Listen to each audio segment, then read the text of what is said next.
आत्मा नमस्ते। आप सभी का मेरे YouTube चैनल शुद्धि हीलिंग सेंटर में एक बार फिर से स्वागत है।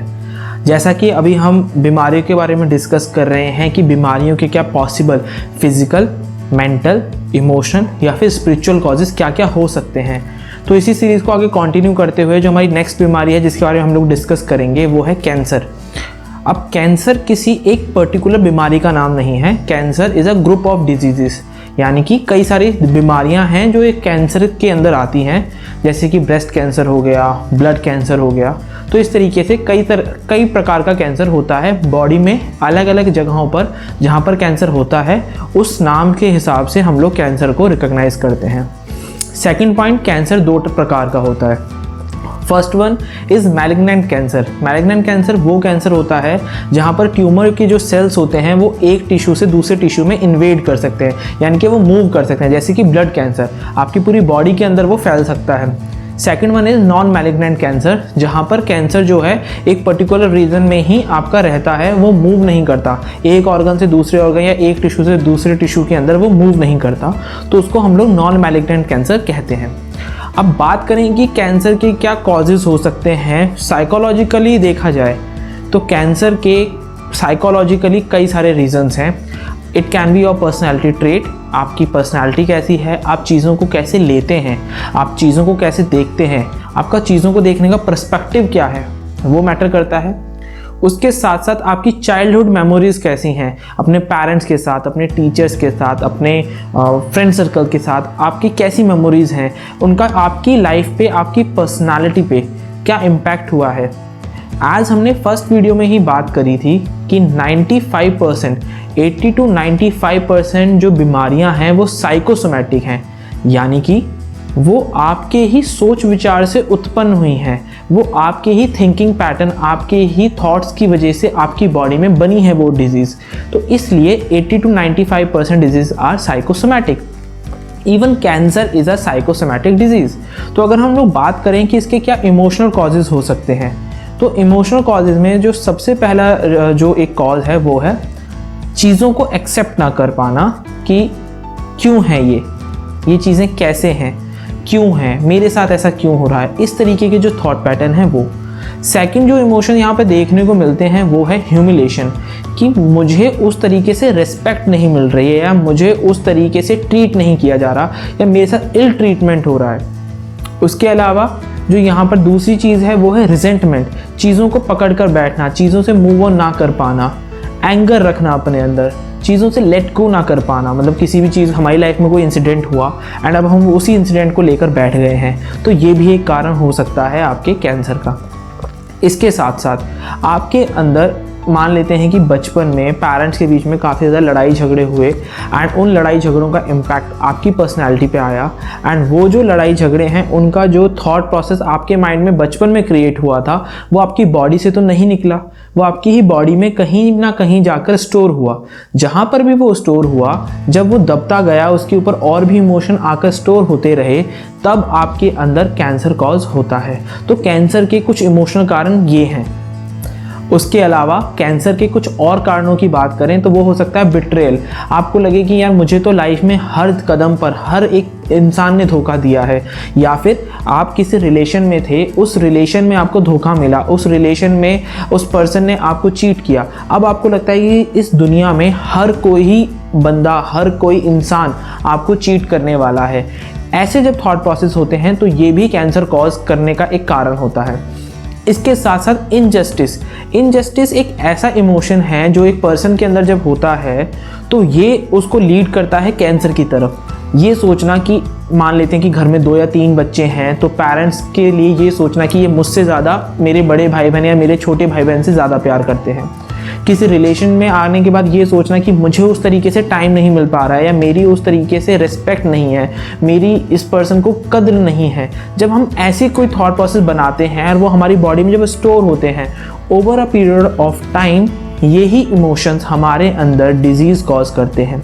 अगर हम कैंसर की ही मेंटल कॉजेज़ की बात करें कि क्या मेंटल लेवल पे इसके कॉजेज़ हो सकते हैं, तो मेंटल लेवल पे जो इसके कॉजेज़ हैं वो हैं कि हर इंसान के अंदर जितने भी लोग, जितने भी मनुष्य, जितने भी ह्यूमन बींग्स इस मदर अर्थ पर हैं, उन सब के अंदर नो मैटर कि उनकी एज क्या है, from 1 month to around 70 years 80 years, जो भी ह्यूमन बीइंग यहाँ पर है, उसके अंदर एक इनर चाइल्ड है, एक छोटा बच्चा जो हमेशा हमारे अंदर रहता है।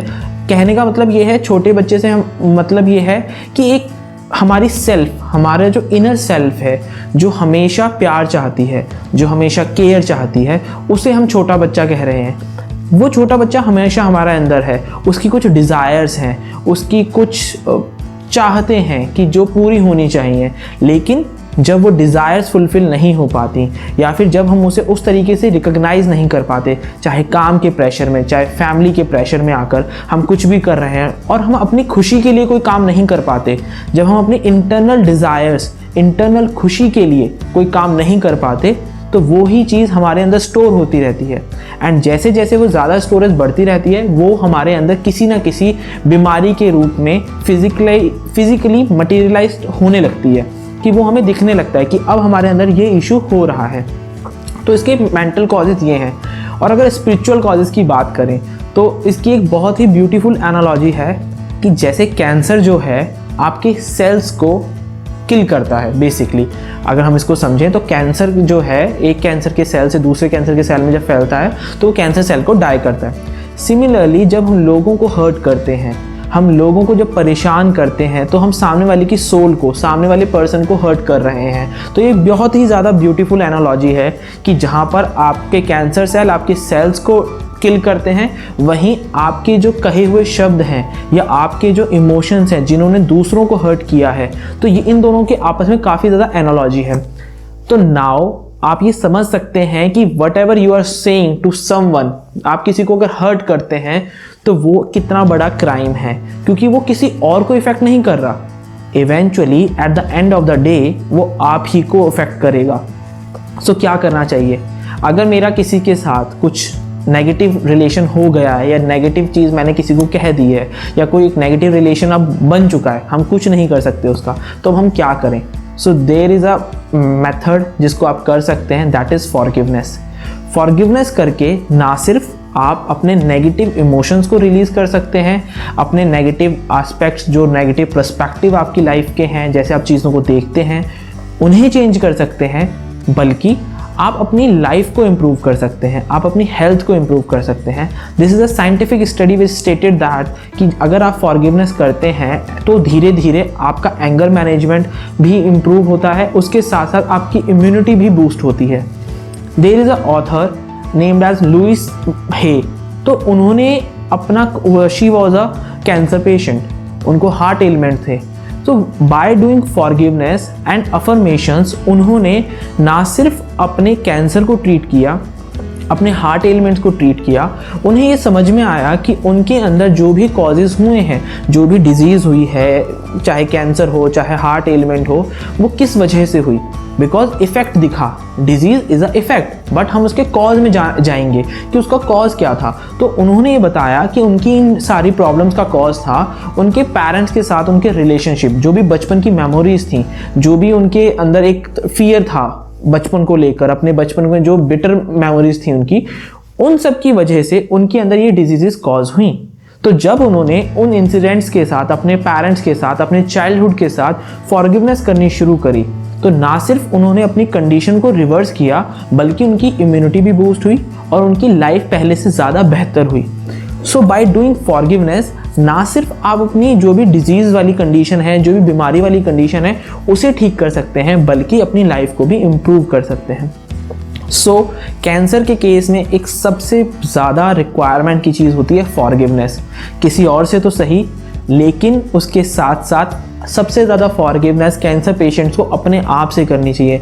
जाने अनजाने हम इमोशनल बैगेज लेकर घूमते रहते हैं, ये मेरी फैमिली है, ये मेरे हस्बैंड है, ये मेरी वाइफ है, ये मेरे बच्चे हैं, इनके लिए ये करना है, वो करना है। सो अगर ये सारी चीज़ें हैं तो वो बैगेज हम अपने ऊपर अपने आप ही रखते हैं। तो उस बैगेज से निकलने का सिर्फ एक तरीका है फॉरगिवनेस।